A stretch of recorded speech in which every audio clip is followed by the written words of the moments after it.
Welcome to this exploration of Romans chapters 6 to 10, a pivotal section of the Bible that delves into profound themes about sin, grace, and salvation.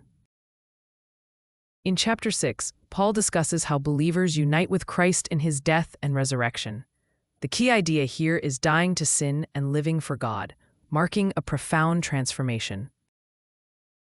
For the wages of sin is death, but the gift of God is eternal life in Christ Jesus our Lord. Romans 6:23. This verse emphasizes the shift from sin to a life filled with God's grace. Moving to chapter 7, Paul uses a marriage analogy to describe our relationship with the law.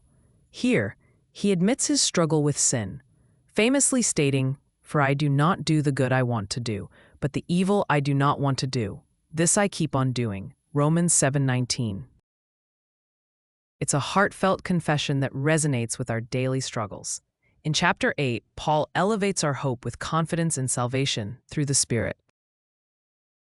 Verse 1 states, "Therefore there is now no condemnation for those who are in Christ Jesus." This chapter is a declaration of freedom from sin and the law, emphasizing the power of the Spirit in our lives. In chapter 9, Paul talks about God's sovereignty. He reflects on Israel's past and God's unwavering promises.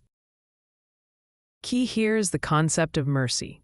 "I will have mercy on whom I have mercy." Romans 9:15, highlighting that God's plans are beyond human understanding and judgment.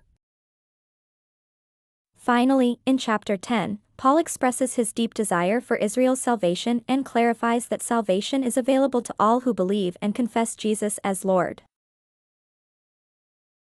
Together, these chapters form a tapestry of profound spiritual truths. They challenge and encourage us to contemplate the core of our beliefs, offering a timeless message of hope and redemption. Stick around, and let's delve deeper into these insights in upcoming videos.